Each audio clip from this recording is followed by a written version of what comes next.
Se você é apaixonado por futebol e gosta de assistir torneio com as maiores e melhores seleções do mundo, como Copa América, Eurocopa, Copa do Mundo, esse vídeo é para você. E você já deve ter se perguntado como a Holanda, cheia de craques com elencos carimbados que marcaram história, nunca conseguiu esse feito de ser campeã do mundo.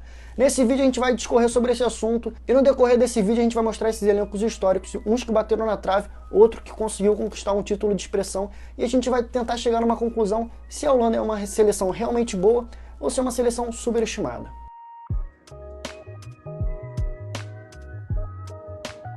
Uma Liga Nacional significa uma seleção forte, né? Errado. O Campeonato Brasileiro e o Francesão estão para mostrar que isso é mentira. E a Eredivisie, o campeonato holandês, de fato também não é um campeonato muito forte, mas é muito importante na formação dos jogadores. Os jogadores lá se formam craques e futuramente irão defender a seleção holandesa para buscar títulos aí que a Holanda ainda não tem muito de expressão, né? Mas o objetivo é esse. E comparado a outros países da Europa, a Holanda tem uma população muito pequena, então esses jogadores ali que são revelados são muito importantes. Para você ter uma ideia, na Holanda tem 17,28 milhões de habitantes, na França tem 67 milhões e na Itália 60. Se você for comparar com o Brasil, se você der uma somada ali entre Rio de Janeiro e São Paulo, já passa o número de habitantes ali da Holanda. Um clube que merece destaque no cenário nacional do País Baixo é o Ajax, o maior campeão holandês com 34 conquistas e tetracampeão continental. O time voa e é conhecido também por ser tipo uma espécie de academia de futebol, como o Palmeiras era no século XX, e também é uma espécie de clube revelador, como o Santos também tem a capacidade de formar jovens garotos muito bons, e por lá surgiram nada mais nada menos que Seedorf, Piet Keizer, Van Basten e Johan Cruyff. Consagrada na Copa do Mundo de 1970, a Laranja Mecânica, também conhecido como Carrossel holandês, tinha ali um dos maiores jogadores de todos os tempos e o maior jogador daquela época, Johan Cruyff, e um dos maiores técnicos também, o Rinus Michels. Eles foram importantes porque eles implementaram o sistema Futebol Total, que também foi implantado no Ajax da década de 70, e por lá eles conseguiram conquistar nada mais nada menos que 3 Champions seguidos. Além dessas duas lendas, tinham Nixens, Jensen e Krol, que também ficou conhecido como uma seleção que era muito além do seu tempo, que tinha o volante que pisava na área, o lateral que até a linha de fundo e o camisa 10 que carimbava todas as bolas e corria o campo todo. Ficava muito difícil de ser marcado também. O cartão de boas-vindas ficou logo na estreia contra o Uruguai, poderoso Uruguai naquela época, que tinha Pedro Rocha e Forlan para comandar o time, e o jogo acabou apenas 2-0 para a Holanda. Isso porque o Carrossel holandês produziu muita coisa e ficou até barato para o time uruguaio. Um dos bastidores desse jogo foi que o volante Castilho chegou no pré-jogo e falou que ele ia parar o Johan Cruyff, que o Johan Cruyff não ia jogar nada. No intervalo do jogo, o Pedro Rocha perguntou para ele por que ele não estava cumprindo o seu papel, sua função. Ele falou: cara, eu não consigo nem bater nele. Então, para tu ver como é que já era difícil encostar nos caras e conseguir pará-los. Então, essa Holanda tinha muito para dar ainda nessa Copa e todo mundo queria ver isso aí. Nas próximas fases, uma goleada de 4-0 em cima da Argentina e um 2-0 em cima da Alemanha Oriental colocou a Holanda cara a cara com a seleção tricampeã mundial, comandada por Zagallo, também conhecido como Brasil, nosso Brasil de Rivelino e Jairzinho, que não foi páreo para a Holanda também, acabou tomando um 2-0, e só não foi mais porque o Leão, o goleiro Leão, jogou muito bem, parou muita bola ali, porque senão seria mais. Desbancar o Brasil naquela época já era um feito enorme, hoje em dia também, porque o Brasil tem o seu peso, né? A gente não pode desvalorizar o nosso futebol, mas o Brasil naquela época era o melhor futebol do mundo, e para os holandeses que nunca chegaram nem perto daquela fase já era um feito enorme. E na próxima fase tinha a Alemanha Ocidental. Afinal, contra os donos da casa, a Alemanha de Beckenbauer. Não ia ser nada uma tarefa fácil. E a Holanda começou bem, começou fazendo 1-0, todo mundo já começou a se iludir achando que ia dar certo dessa vez, mas tomou a virada com o gol de Brecher e o Miller, que deram um 2-1, e a Alemanha foi muito bem naquele jogo, porque eles conseguiram parar a Holanda, conseguiram segurar, principalmente no segundo tempo, quando o jogo já estava 2-1, eles conseguiram parar de fato e não deixar a Holanda fazer mais gols, e assim conseguiram sair campeão.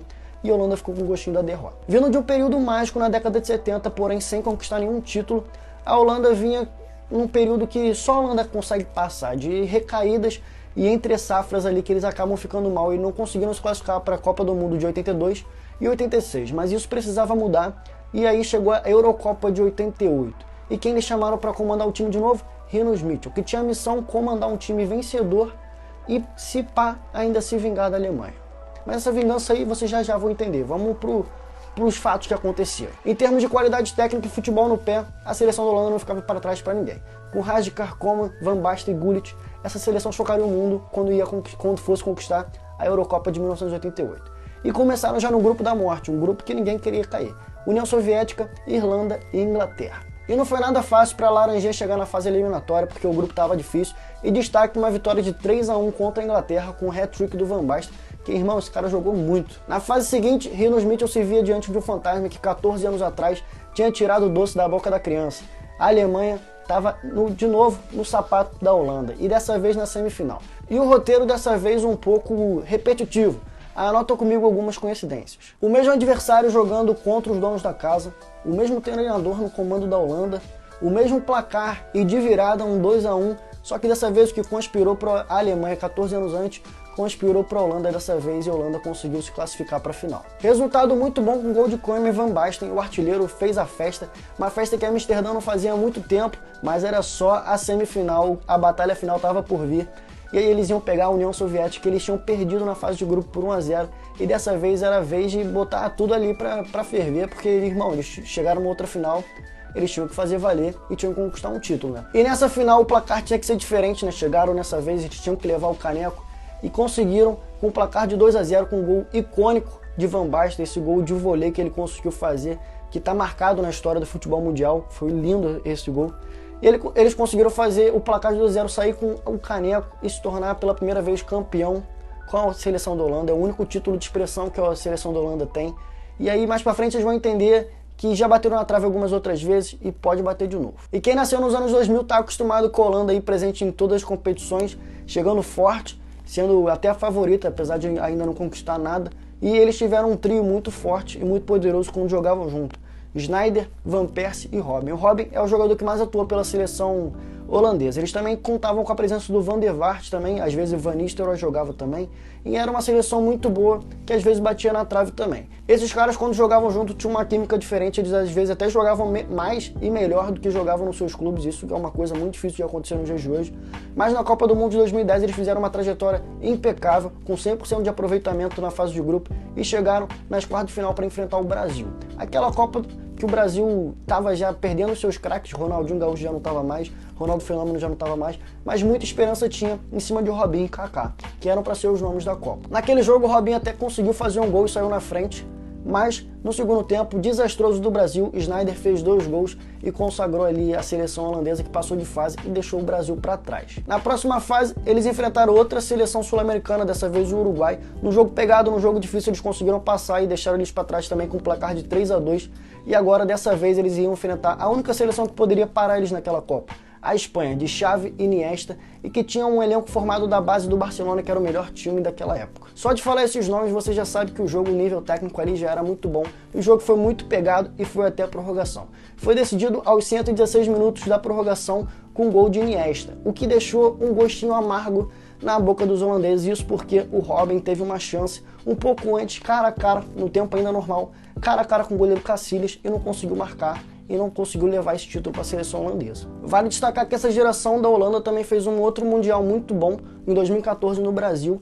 Eles tiveram um jogo ali na fase de grupo que foi surreal, com gol de Van Persie ali de peixinho na entrada da área.